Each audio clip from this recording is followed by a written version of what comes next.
Hello everyone, welcome to Kaushalam. आज हम बात करने जा रहे हैं क्या कि छोटे व्यापारियों को भी जीएसटी की जरूरत है। मतलब हमने जीएसटी के बारे में काफी कुछ सुना है। बड़े बिजनेसमैन, उन्हें जीएसटी नंबर लेना कंपलसरी होता है बिकॉज उनके टर्नओवर की लिमिट्स ज्यादा होती हैं। लेकिन कहीं ना कहीं आज एक ऐसा माहौल बन रहा है जहां छोटे व्यापारियों को भी जीएसटी के दायरे में आना आज या तो कंपल्शन हो गया है या उनके लिए कह सकते हैं उनके लिए कहीं ना कहीं उसके कई फायदे भी हैं। आज हम इसी की बात करने जा रहे हैं कि क्या छोटे व्यापारियों को जीएसटी के अंदर अपना रजिस्ट्रेशन कराना चाहिए, क्या उनकी इसकी कोई जरूरत है, क्या इसके क्या फायदे होने वाले हैं।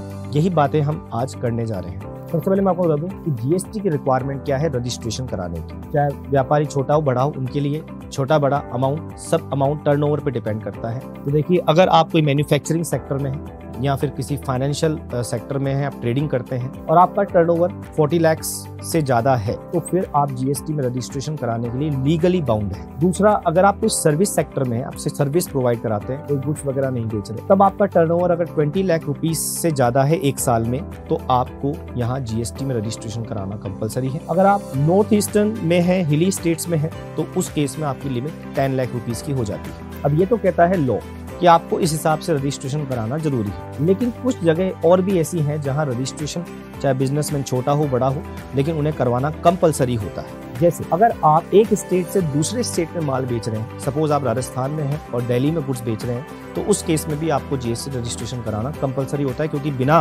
जीएसटी रजिस्ट्रेशन के चाहे आप छोटे व्यापारी ही क्यों ना हो, चाहे 10 रुपए का माल ही क्यों ना बेच रहे हो, आप अगर दूसरे स्टेट में माल बेचते हैं तो आपको जीएसटी नंबर लेना कंपलसरी, क्योंकि उस केस में ई-वे बिल वगैरह जनरेट होते हैं जहां पर आपका जीएसटी नंबर लेना आपको रिक्वायर्ड होता है। अब बात करते हैं, अगर कोई आप ई कॉमर्स प्लेटफॉर्म जैसे फ्लिपकार्ट, अमेजन के थ्रू अपने गुड्स को बेचते हैं तो वहां पर भी आपको जीएसटी नंबर लेना कंपलसरी होता है, क्योंकि जितने भी ई कॉमर्स प्लेटफॉर्म्स हैं वो आपको तभी अपने बिजनेस में रजिस्टर्ड करेंगे या उनके प्लेटफॉर्म को आप तभी यूज कर पाएंगे जब आपके पास जीएसटी नंबर होगा। तीसरा, अगर हम बात करें आप कोई इंपोर्ट एक्सपोर्ट करते हैं, चाहे छोटा हो चाहे बड़ा हो, किसी भी गुड्स या सर्विस का, तो उस केस में भी आपके लिए जीएसटी नंबर लेना कंपलसरी है। अगर आप अपने कस्टमर को टैक्स इनवॉइस देना चाहते हैं, मतलब आप ऐसा बिल देना चाहते हैं जिसमें टैक्स भी लगाना चाहते हैं, तो उस केस में आपको जीएसटी नंबर लेना जरूरी है, क्योंकि बिना टैक्स के आप कोई इनवॉइस जनरेट नहीं कर सकते। इसी तरह आप कोई इनपुट सर्विस प्रोवाइडर हैं तो भी आपके लिए जो है जीएसटी रजिस्ट्रेशन कंपलसरी है। अब यहाँ मैंने बात करी उन केसेस की जहाँ पर आपके लिए चाहे टर्नओवर की कोई भी लिमिट हो, चाहे आपका टर्नओवर 40 लाख से कम हो या 20 लाख का जो लिमिट सर्विसेज के लिए उससे कम हो, तब भी आपको जीएसटी रजिस्ट्रेशन कराना कंपलसरी है। अब हम बात करते हैं फायदे क्या। अगर मैंने जीएसटी रजिस्ट्रेशन लिया है तो मुझे क्या फायदा मिलने वाला है, चाहे मैं छोटा बिजनेसमैन हूं। तो मैं बात करने जा रहा हूं कि अगर आप जीएसटी रजिस्ट्रेशन कराते हैं तो कहीं ना कहीं आपकी जो टैक्स की लायबिलिटी है जीएसटी की, जिसे हम सेल्स टैक्स कह सकते हैं, सर्विस टैक्स कह सकते हैं, कॉमनली हम लोग उसे गुड्स एंड सर्विस टैक्स कह रहे हैं, तो यहाँ आपकी जो टैक्स लायबिलिटी है वो घट जाती है, क्योंकि आप जो टैक्स पे कर रहे हैं वो आप वैल्यू एडिशन पे कर रहे हैं। वैल्यू एडिशन का मतलब है, अगर आप 100 रुपए की कोई चीज खरीदते हैं तो सपोज उस पे आप खुद जीएसटी देकर आएंगे और सामने वाला जो रजिस्टर्ड पर्सन है वो आपसे जीएसटी लेगा ही लेगा। तो अब यहाँ पर सपोज आपने 12% की रेट से जीएसटी पे करी, 100 रुपए के आइटम पर अगर 12% की रेट से अगर आप जीएसटी देकर आए तो 12 रुपए की आपने जीएसटी दे दी, आपका बिल बना 112 रुपए का, आपने पेमेंट कर दिया 112 रुपए का। अब जब आप इस गुड्स को बेचते हो तो आप दो बातें ध्यान रखो, अगर आप जीएसटी में रजिस्टर्ड नहीं हो तो आपके लिए गुड्स की कीमत 112 रुपए है, और अगर आप जीएसटी में रजिस्टर्ड हो तो आपके लिए गुड्स की कीमत 100 रुपए ही है। अब आप बोलेंगे ऐसा क्यों? क्योंकि अगर आप जीएसटी में रजिस्टर्ड हैं तो आपको 112 रुपए का गुड्स नहीं पड़ा, आपको 100 रुपए का ही पड़ा। जो 12 रुपए आपने जीएसटी पे किया है ये आपको वापस मिल जाएगा, एक तरीके से उसकी क्रेडिट मिल जाएगी जब आप कस्टमर को वही माल आगे बेचोगे। सपोज आपने वो 100 रुपए की चीज जो आपने खरीदी थी, 12 रुपए को एक बार साइड रख दीजिए, जो जीएसटी आप देकर आए हैं उसमें अपना 20 रुपए आपने प्रॉफिट ऐड किया, अब 120 रुपए का माल आपने बेच दिया और कस्टमर से 12% जीएसटी आपने भी कलेक्ट कर ली। 120 रुपए का 12%, सपोज हमने 14 रुपए जीएसटी कलेक्ट कर ली, एग्जाम्पल के तौर पर 14 रुपए जीएसटी कलेक्ट कर ली, तो वो 14 रुपए जो आपने कस्टमर से जीएसटी कलेक्ट की है वो आपका पैसा नहीं है, आपको सरकार को जमा कराना पड़ेगा।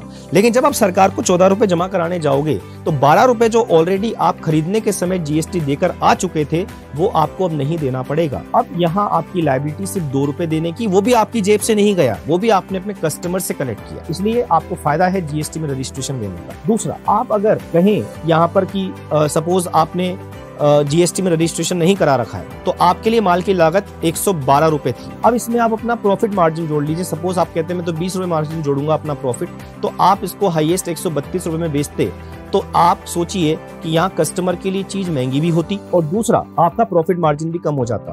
आप अगर उस चीज को 130 में बेचते तो आपको 18 रुपए का ही प्रॉफिट होता। अगर आप उस चीज को 125 में बेचते हैं तो आपको यहाँ पर कुल मिला के 13 रुपए का ही प्रॉफिट होगा। तो कहीं ना कहीं आपका प्रॉफिट मार्जिन घटेगा अगर आप जीएसटी में रजिस्टर्ड नहीं होंगे। दूसरी बात, दूसरा नुकसान, जो सामने वाला खरीदार है अगर वो आपसे टैक्स पेड बिल मांगता है तो आप उसे बिल नहीं दे पाएंगे, क्योंकि आप जीएसटी में रजिस्टर्ड नहीं है। तो कहीं ना कहीं वो आपसे ट्रेडिंग नहीं करेगा, आपसे बिजनेस नहीं करेगा। ये आपको सबसे बड़ा नुकसान है अगर आप जीएसटी में रजिस्टर्ड नहीं कराते हैं। सो अगर अपने बिजनेस को आपको एक्सपेंड करना है, बढ़ाना है, तो get yourself registered in GST. अब सबसे बड़ी समस्या है कि जो लोग जीएसटी में रजिस्टर्ड कराते हैं अपने आप को, वो डरते हैं पहले तो कि मैं टैक्स देना पड़ेगा। टैक्स का मैंने आपको सिस्टम समझा दिया कि आपकी जेब से कुछ नहीं जाना एडिशनल।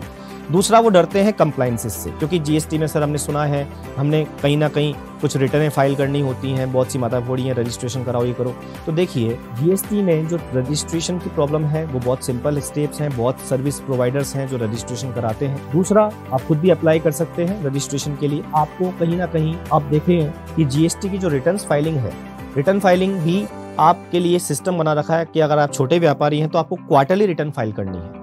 क्वार्टरली रिटर्न फाइल करने के लिए आपको 3-3 महीने में अपना रिकॉर्ड देना होता है, जिसमें आपकी कितनी परचेज है और कितनी सेल है, जिसका एक सिंपल रिकॉर्ड आप अपने पास मेंटेन कर सकते हैं। मार्केट में से बहुत से सॉफ्टवेयर्स हैं, या आप अपने पास कुछ खाता बही भी रख सकते हैं जिसमें अपनी परचेज सेल्स के रिकॉर्ड आप रख सकते हैं, और उसके बेस पर आपको जो है अपनी जीएसटी की रिटर्न फाइल करनी होती है। रिटर्न में आपको सिर्फ ये बताना होता है कि इस पूरे क्वार्टर में 3 महीनों में आपने क्या परचेज किया, क्या सेल किया, कितना जीएसटी कलेक्ट किया और कितना जीएसटी आपने पे किया खरीदते समय। तो बहुत बड़ी टेंशन वाली बात नहीं है, बहुत रिस्की काम नहीं है, बहुत ही सिंपल प्रोसीजर है जीएसटी का। दूसरा, आप अगर जीएसटी में रजिस्ट्रेशन कराते हैं तो आप 2 तरह से रजिस्टर करा सकते हैं अपने आप को। एक होता है रेगुलर एसईसी, दूसरा होता है कंपोजिशन एसईसी। रेगुलर एसईसी में आपके लिए रिक्वायरमेंट है कि आपको मंथली या क्वार्टरली, जैसा भी आपका टर्नओवर है उसके हिसाब से आपको रिटर्न फाइल करनी होती है। लेकिन अगर आप अगर एक कंपोजिशन एसईसी है तो कंपोजिशन में आपको ये होता है कि आपको कोई बिल वगैरह की रिक्वायरमेंट नहीं होती कि आपको बिल देना है। लेकिन एक नुकसान भी है कि आपको कोई इनपुट नहीं मिलता। जो टैक्स आप परचेज के समय दे के आए हैं वो आपको वापस नहीं मिलेगा, ना ही आप अपने कस्टमर से टैक्स कलेक्ट कर सकते हैं। आपको सिर्फ अपने टर्नओवर पे 1% सालाना टैक्स देना है।